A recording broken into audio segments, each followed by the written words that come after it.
Muchísimas gracias. Con su permiso, presidente. Para poder explicar la importancia que han tenido tanto la reforma de 2020 como la que actualmente se está discutiendo en la Cámara de Diputados para el sistema de pensiones, hay que primero entender el ayer, los sistemas anteriores, porque no hay, como dice el presidente, no hay texto sin contexto. Adelante. ¿Cómo funcionaba el sistema pensionario de 1973 a 1997, antes de la reforma nefasta del 97? Era un sistema solidario donde la pensión estaba en función del salario. Las pensiones estaban a cargo del IMSS.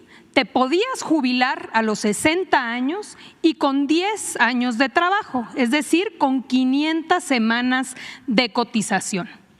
¿Cuánto recibías?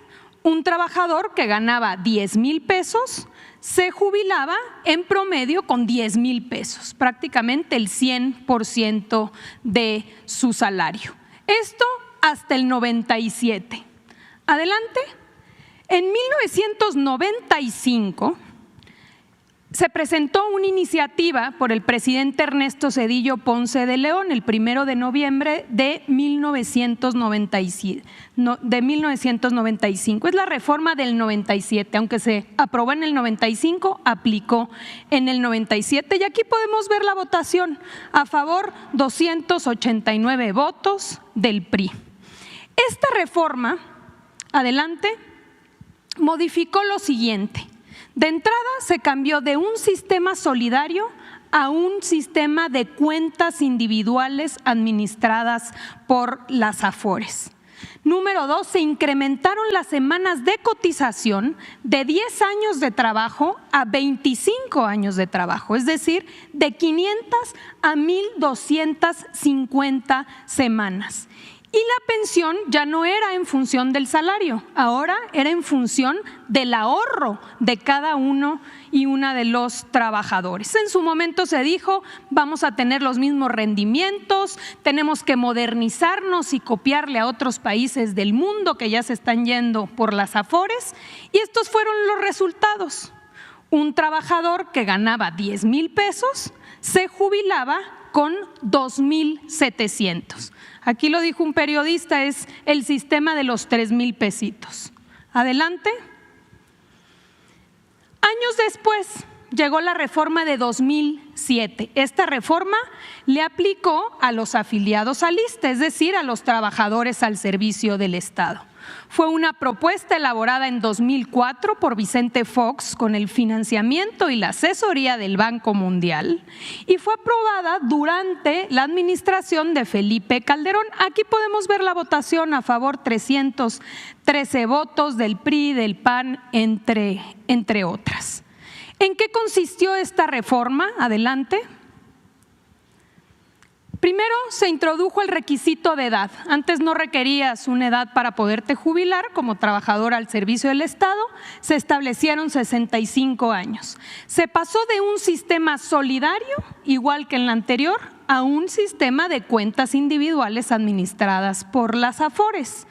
Y nuevamente la pensión ya no era en función del salario, sino que era en función de lo que podías ahorrar en tu cuenta individual. Aquí está el ejemplo: una maestra que ganaba 10,000 pesos se jubila con 6,400, cuando en el sistema anterior se estaba jubilando con 10,000 pesos. Adelante. Con esta problemática y viendo cómo la gente se empezaba a jubilar ya bajo este sistema, es que se decidió presentar una iniciativa de reforma a la ley del IMSS. El presidente Andrés Manuel López Obrador la presentó el 29 de septiembre de 2020. Vale la pena señalar que fue una reforma que prácticamente se aprobó por unanimidad, a reserva del PRD, que votó en contra. Adelante. ¿En qué consistió principalmente? De entrada, incrementar la aportación patronal. Pasó del 5% al 13% de manera paulatina. Número 2, la disminución de comisión de AFORES. Se hizo un análisis que las AFORES en México estaban cobrando prácticamente el doble que lo que cobraban las AFORES en la región, en otros países. Por tanto, se estableció un promedio de lo que se cobraba en Colombia, en Chile y en Estados Unidos y se estableció un tope.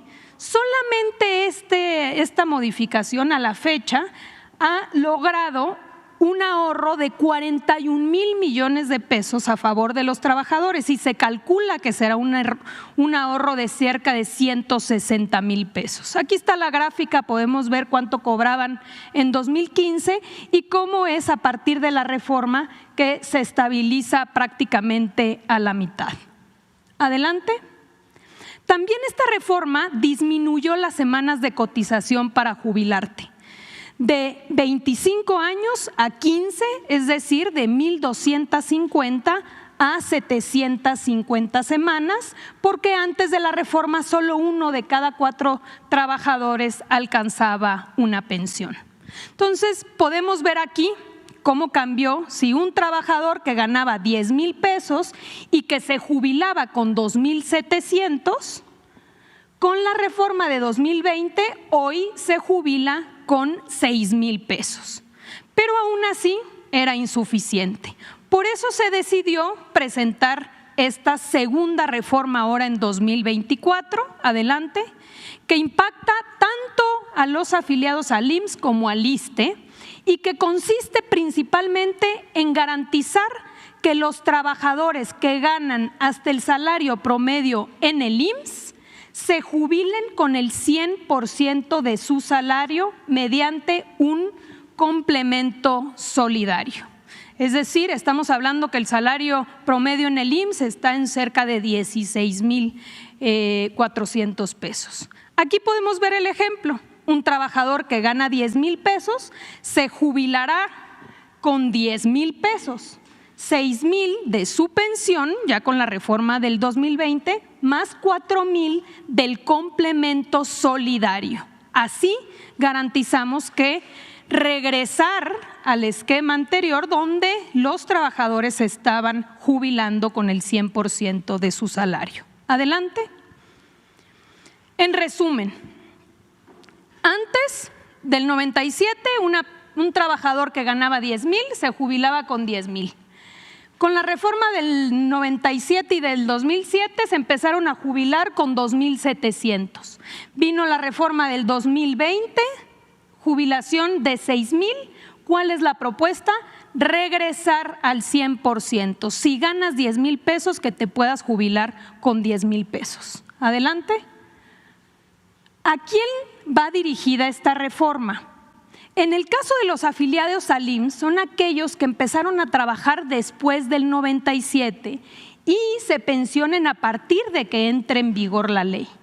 Y en el caso del ISSSTE, a todos aquellos que se encuentren en el régimen de cuentas individuales y que se pensionen posterior a la aprobación de esta ley. ¿Qué quiere decir esto? Adelante. Que estamos hablando de una reforma del futuro. Hoy todavía son muy poquitos los trabajadores que se empiezan a jubilar bajo el régimen del 97 y del 2007. Son personas que empezaron a cotizar ya muy tarde, ya a los 50 años.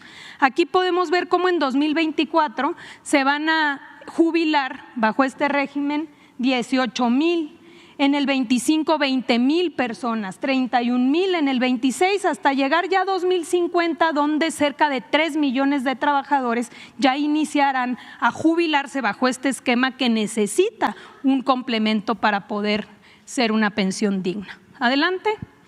Le pasamos la palabra al secretario de Trabajo para que nos pueda explicar cómo se pretende financiar este fondo. Muy bien, muy buenos días, con su permiso, presidente. Y bien, en seguimiento a la exposición de la Secretaría de Gobernación, recordar que la forma en la cual va a ser financiado justamente este Fondo para las Pensiones del Bienestar tiene varios conceptos que deben ser así contemplados. Por una parte, el 75% de los recursos derivados de las incautaciones por el Instituto para devolverle al pueblo lo robado. De igual manera, también los recursos derivados del proceso de liquidación de la Financiera Nacional para el Desarrollo Rural, la de Desarrollo Agropecuario. También los recursos del 25% de las utilidades netas obtenidas de las entidades paraestatales sectorizadas en la Secretaría de la Defensa Nacional y de la Marina, por citar algunos de ellos: el Aeropuerto Internacional Felipe Ángeles, el Aeropuerto Internacional de Tulum, también el Aeropuerto Internacional de Chetumal, de Palenque, de la empresa mexicana de aviación, del Tren Maya, en el caso de Marina, de aduanas, del ferrocarril interoceánico, de las Islas Marías. De igual manera, otro de los conceptos para el financiamiento de este fondo son los adeudos ante entes públicos frente al SAT y el ISSSTE. Y finalmente, los recursos de las cuentas no reclamadas e inactivas de las AFORES. Aquí mencionar que no está así aplicable este concepto a los trabajadores que se encuentran actualmente con una relación laboral activa, por lo cual las y los trabajadores del país pueden estar tranquilos que sus ahorros en las AFORES son prácticamente intocados. Muchísimas gracias. Gracias. Con su permiso, presidente, buenos días a todas y a todos. Esta iniciativa ha generado todo tipo de comentarios, críticas e incluso algunos disparates, porque esto que se ha hablado de expropiación, confiscación, robo a las pensiones de las personas que no han reclamado después de 10 años, vamos a ver por qué esto simplemente es una campaña de desinformación. La siguiente. Las cuentas ya son imprescriptibles y eso hay que señalarlo de manera muy clara. La reforma del 2020 estableció que una persona que no reclama por cualquier razón después de 10 años su cuenta ya no tiene que ir al Poder Judicial para reclamarla, que las AFORES tenían que regresar ese dinero al Seguro Social y el Seguro Social tenerlo justo para que cuando llegara una persona se le pudiera devolver. Y esto ya pasó, eso es importante decirlo, esto ya ocurrió, hay 382 cuentas que fueron reclamadas y que fueron regresadas a sus propietarios. Entonces, la reserva del 2020 justo lo que buscó es que esto, que siempre debió haber sido así, que las cuentas fueran imprescriptibles, incluso hasta la Corte decía que era inconstitucional que las cuentas se perdieran y se quedaran en las AFORES. Si alguien la reclamaba después, aunque hubieran pasado 10 años, se les tenían que regresar. ¿Cómo? Con un mecanismo para que pasaran de la AFORE al IMSS y del IMSS al trabajador. Y la otra es que el mecanismo que se estableció en la reforma del 20 implicaba pues un traspaso importante. La siguiente. Esto es lo que ha ocurrido hasta la fecha, desde el 2020, cuando se hizo la reforma, después en 2021 se hizo la metodología con Hacienda. Este es el número de cuentas no reclamadas que ya se han devuelto al Seguro Social, un total de 259,000 cuentas por un monto de 946 millones de pesos, que ya pasaron de la AFORE al IMSS. Como podemos ver, por ejemplo, Banorte ha devuelto 284 millones de pesos, Azteca, que tiene su propia AFORE, ha devuelto 19.7 millones de pesos, Banamex 187 millones de pesos, Coppel 17.9 millones de pesos. El asunto es que con esta metodología establecida y también con la forma como se ha comportado el propio sistema de ahorro para el retiro, lo que debieron de haber devuelto ya son 9,360 millones de pesos para el caso de Banorte, 1,847 millones de pesos y no los 19,000 que ha devuelto Azteca, por ejemplo, en este caso. ¿Se pueden volver al anterior? Esto es importante señalar, son 41,000 millones de pesos de lo que tiene que regresarse al IMSS, porque ahí está la subcuenta de vivienda de Infonavit, son 34,000 millones de pesos. ¿Cuánto ha regresado hasta la fecha de los últimos 2 años? 946. Pero hay un elemento adicional, este retorno a la hora de irse al IMSS, para que, como bien lo dijo el presidente, el IMSS sea el custodio para que cuando una persona reclame después se le devuelva.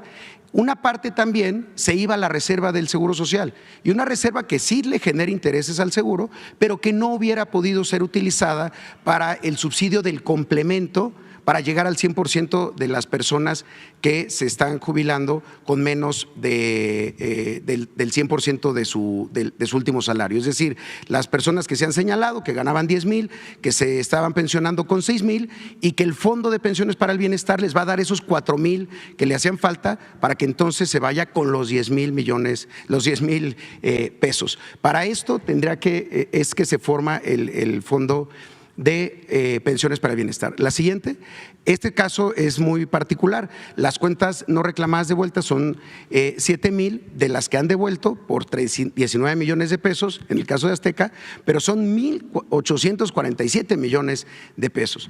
Hay una declaración muy interesante justo del director del banco City Banamex ayer en la convención bancaria, que señala hay un tema importante, es el hecho de que se transfieran los fondos y no se pierda el derecho a la pensión. Este tipo de recursos en cuentas inactivas ya se transferían al Seguro Social, no es algo novedoso. Lo nuevo es que ahora pasarán a manos de un fideicomiso administrado por el Banco de México. Esa es toda la situación. El asunto es que algo que ya estaba ocurriendo, pero estaba ocurriendo de manera insuficiente, ahora va a pasar al Banco de México para que se pueda fondear el complemento de la pensión con el Fondo de Pensiones para el Bienestar. La siguiente, por favor. Este tema también, esto que mencionábamos, la metodología no estaba permitiendo que las Afores, y las Afores tampoco estaban regresando la totalidad de los recursos y los recursos para financiar. Incluso la Afore ha señalado que no contempla ninguna expropiación de recursos. La siguiente, el otro mito que también movilizó a muchos columnistas y desde luego a muchos actores políticos es las cuentas de los que siguen trabajando después de 70 años, que se decía, si tú sigues trabajando después de 70 años, también van a agarrar tus cuentas, tu ahorro para el retiro, aunque si no te has pensionado. Entonces se señaló que tomar ahorro de cuentas inactivas, la iniciativa mal hecha reafirma que el gobierno se quiere agandallar el dinero de las personas, en fin, una serie de comentarios. La realidad de esto, la siguiente por favor, es que en el dictamen que se discutió y se votó en la Comisión de Seguridad Social, votado en contra por los partidos de la oposición, establecía ya esto de manera muy clara. Lo anterior no será aplicable a los recursos de las cuentas individuales de aquellos trabajadores que cuenten con una relación laboral activa ante el IMSS.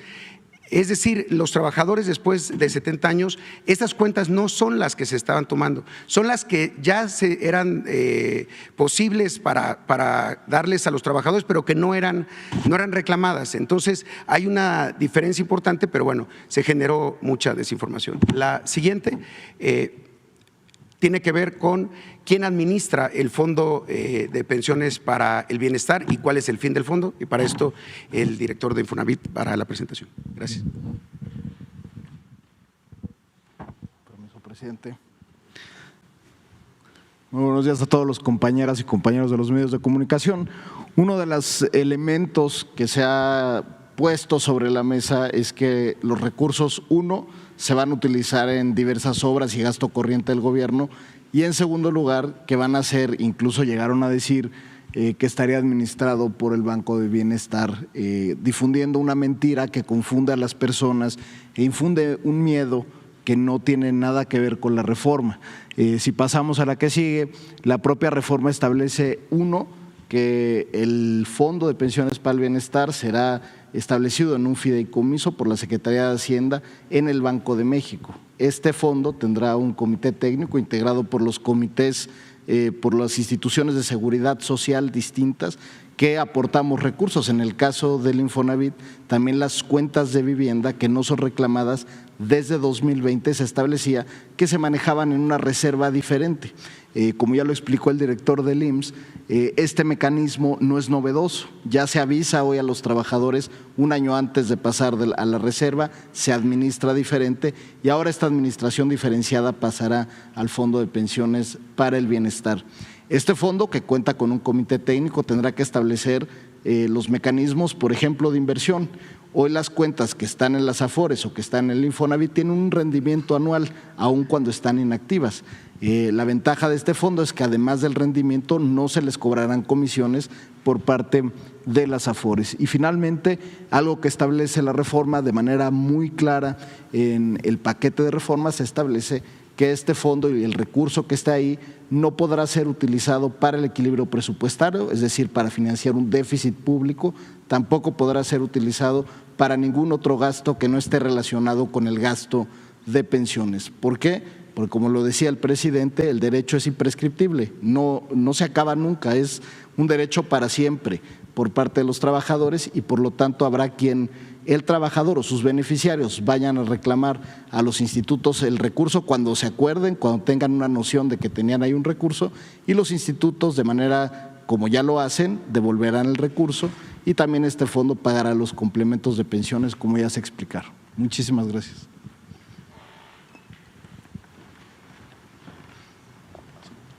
Gracias. Buenos días, con su permiso, señor presidente.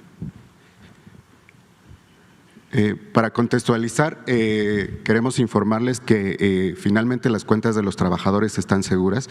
En la siguiente lámina se informa que el sistema de ahorro para el retiro está compuesto por 74 millones de cuentas que acumulan recursos por más de 6 billones de pesos, de tal suerte que las cuentas inactivas corresponden a menos de medio punto porcentual del activo neto del total del sistema.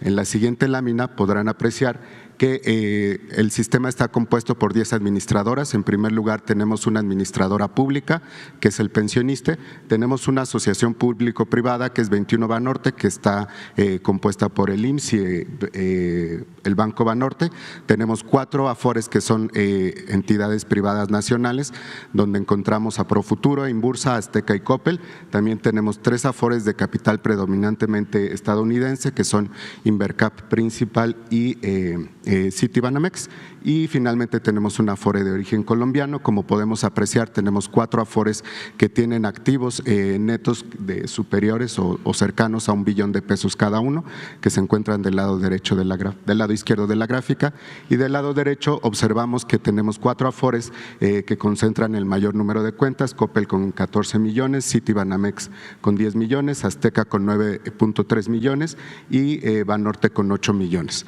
En la siguiente lámina podemos apreciar que, como ya se señaló, las comisiones han venido disminuyendo de manera muy importante. Desde el inicio de la administración se ha disminuido en un 44% las comisiones, pasando en 2018 de una comisión por saldo promedio de 1.01% de los activos a 0.566%. Aquí es importante señalar que 8 administradoras cobran el límite dado por el promedio entre las comisiones de Chile, Estados Unidos y Colombia de 0.57%, el pensionista, la Afore pública, cobra la comisión más baja de 0.53% y tenemos otra Afore en el promedio. Esto representa ya para los trabajadores dinero que ha permanecido en sus cuentas de 41 mil millones de pesos, pero proyectamos que al año 2030 van a permanecer en las cuentas de los trabajadores 166.500 millones de pesos, lo cual desde luego les incrementa su pensión. En la siguiente lámina podemos apreciar cómo incluso con esta disminución de comisiones, las Afores siguen teniendo beneficios. Por un lado, señalar que hasta 2020 la rentabilidad de las Afores fue más del doble que la registrada de la banca comercial. Hasta el año 2021 tuvieron ingresos de comisiones por 39 mil millones de pesos y para el año 2023 se tienen ingresos por comisiones de 30 mil millones de pesos. Esto les ha permitido solventar plenamente sus gastos de operación y con base en ello todavía tienen una utilidad neta y bruta. En el caso del año 2021 tenían utilidades de más del 16% y para 2023 se tiene una utilidad moderada de 9.6%. En la lámina siguiente se puede apreciar cómo el beneficio de la reforma en 2020, lo que corresponde al incremento de las aportaciones patronales, se refleja ya plenamente en los recursos que verán los trabajadores en sus cuentas. En el periodo entre 2023 y 2030, los trabajadores recibirán en sus cuentas 1.500.000 pesos adicionales en sus cuentas, lo cual generará un incremento en los activos y desde luego incrementará sus pensiones. Pueden ver en la gráfica del lado derecho que los activos están proyectados pasar de más de 6 billones de pesos a prácticamente 22 billones de pesos, con lo cual el sistema de ahorro para el retiro acumulará recursos aproximadamente por el 45% del PIB. En la siguiente lámina podemos apreciar y enfatizar que en el Fondo de Bienestar las cuentas están totalmente seguras porque serán administradas por un comité técnico financiero donde confluirán las autoridades financieras como Banjico, la Secretaría de Hacienda, la propia CONSAR, el Infonavit, el ISSSTE y el Seguro Social, desde luego. Como ya lo señalaba, el volumen de los activos que estarán adscritos al Fondo del Bienestar será menor al 0.4% de los activos y el número total de cuentas corresponde al 5.5%. En la siguiente lámina queremos recomendar a los trabajadores que quieran saber dónde está su Afore. En la CONSAR estamos para atenderlos en el 55 13 28 5000 y también pueden conocer el estado de cuenta de su Afore a través de la aplicación Afore Móvil o del portal Afore Web. Lo pueden realizar únicamente proporcionándonos su número del Seguro Social y su CURP. Es cuanto, señor presidente. De pensiones, decía la Secretaría de Gobernación, está dirigida a quienes cotizan después de junio del 97. ¿Qué pasará con quienes cotizan antes, empezaron a cotizar antes del 97? A ver, pues yo creo que debe ser el mismo sistema, ¿no? Sí, es el anterior. A ver, aquí muy rápido nomás la primera, si me la ponen para… Los que en el 97 es cuando se da la reforma de Zedillo. Incluso, pero antes del 97, pues son la mayoría de los jubilados actuales, ¿no? Los que se han venido pensionando son los que se pensionan a través de pensiones del IMSS, que tenían el sistema solidario. Entonces, realmente la afectación viene a partir del 97 con esta reforma de Zedillo, porque a partir de ahí es cuando ya no es este sistema solidario, ahora te vas a las Afores. Entonces inicias a laborar después del 97 a partir de cuentas individuales administradas por las Afores y como ya nada más te vas a jubilar con tus ahorros, con lo que vas ahorrando en tu cuenta de retiro, aquí están los rendimientos, ¿no? La siguiente, ya, aquí está. Ganabas 10,000, te jubilas con 2,700. Entonces, estos son los que realmente viven la problemática mayor. Son los trabajadores, hoy son poquitos que se han jubilado bajo este esquema, ya se están jubilando un poco mejor, porque después del 97 vino la reforma del 2020, adelante, que como ya aumentó, adelante, como ya aumentó la aportación y como se hizo este cambio en el tope de las Afores, adelante, ahora ya no te jubilas con 2,700, ahora te jubilas con 6,000, en el mismo ejemplo de 10,000. Los que se cotizan antes del 97 se están jubilando con el 100%. Hay varios que se están, en un ejemplo de 10,000 pesos, claro que si tienes un salario mayor, entonces no todos se jubilan con el 10%, pero se jubilan con porcentajes mucho más altos que el esquema del 97, que van del 80 al 85, al 90 y hasta varios del 100%. ¿Con qué semanas cotizadas o con qué edad estarían ajustándose a esa jubilación? Con las reglas del 2020, que pasó en la ley ya de 1,250 a 750, con una progresividad hasta llegar a 1,000 semanas en 2030. Estos son actualmente los requisitos para poderte jubilar, porque en el 97 se aumentó a 1,250, 25 años. Entonces, ¿qué es lo que generó? Que muy pocos podían alcanzar una pensión, casi nadie alcanzaba a lograr estas semanas de cotización, es muy alto, 25 años, porque no es que la gente no trabaje 25 años, es que tiene que cotizar al Seguro Social 25 años, trabajan mucho más, pero como sabemos, pues muchas veces trabajas y luego sales del mercado laboral formal y vuelves a regresar. Entonces, los que alcanzaban este umbral pues eran muy pocos. Por eso se decidió en 2020 que se tenían que bajar los requisitos y eso ha generado que muchas más personas puedan alcanzar una pensión. Muchas gracias por haber visto este video. Recuerda que puedes suscribirte al canal y activar la campanita para que te lleguen todas las notificaciones. Nada más ve a la campana y ponle todas. Que no se te olvide darle like al video, compartir y dejar algún comentario. Asimismo, te invito a mis otros dos canales, que es Mate Vlogs y James Vlogs. Y te dejo con las recomendaciones de estos videos. Cuídate mucho. Bye.